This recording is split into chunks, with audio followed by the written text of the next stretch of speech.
you prepared to take the oath, Senator? I am.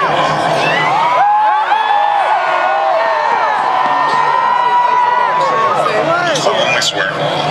That I will execute the office of President to the United States faithfully. That I will execute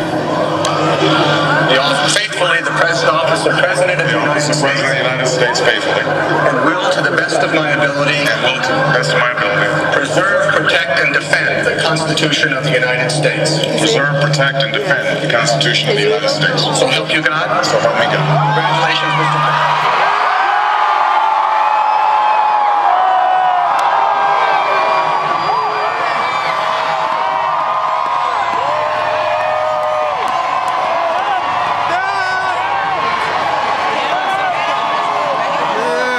To the speech.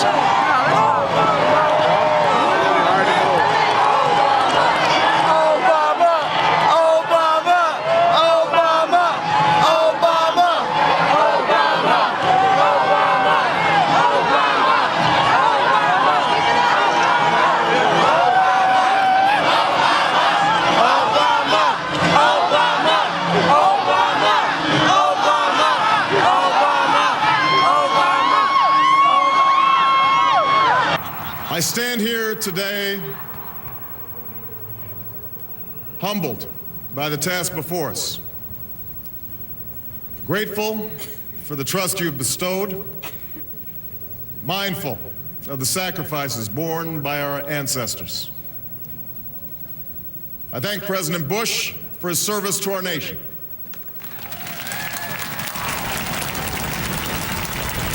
As well as the generosity and cooperation he has shown throughout this transition. 44 Americans have now taken the presidential oath. The words have been spoken during rising tides of prosperity and the still waters of peace.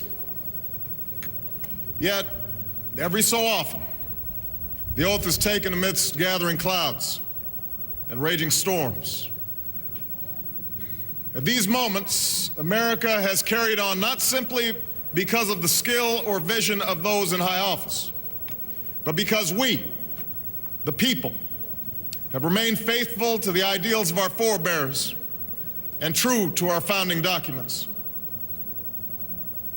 So it has been, so it must be with this generation of Americans. That we are in the midst of crisis is now well understood. Our nation is at war against a far-reaching network of violence and hatred. Our economy is badly weakened, a consequence of greed and irresponsibility on the part of some, but also our collective failure to make hard choices and prepare the nation for a new age. Homes have been lost, jobs shed, businesses shuttered. Our health care is too costly, our schools fail too many, and each day brings further evidence that the ways we use energy strengthen our adversaries and threaten our planet. These are the indicators of crisis, subject to data and statistics. Less measurable, but no less profound, is a sapping of confidence across our land. A nagging fear that America's decline is inevitable, that the next generation must lower its sights. Today, I say to you that the challenges we face are real. They are serious and they are many. They will not be met easily or in a short span of time. But know this, America, they will be met.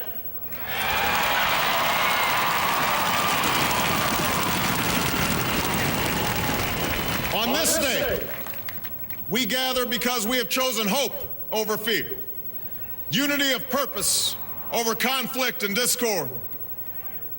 On this day, we come to proclaim an end to the petty grievances and false promises, the recriminations and worn-out dogmas that for far too long have strangled our politics. We remain a young nation, but in the words of Scripture, the time has come to set aside childish things. The time has come to reaffirm our enduring spirit, to choose our better history, to carry forward that precious gift that noble idea passed on from generation to generation, the God-given promise that all are equal, all are free, and all deserve a chance to pursue their full measure of happiness.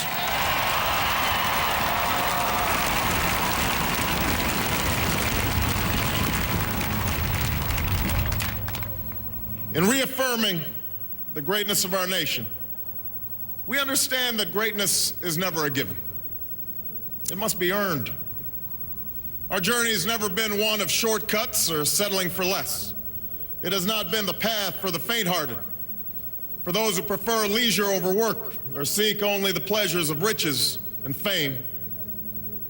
Rather, it has been the risk-takers, the doers, the makers of things, some celebrated, but more often men and women obscure in their labor, who have carried us up the long, rugged path towards prosperity and freedom.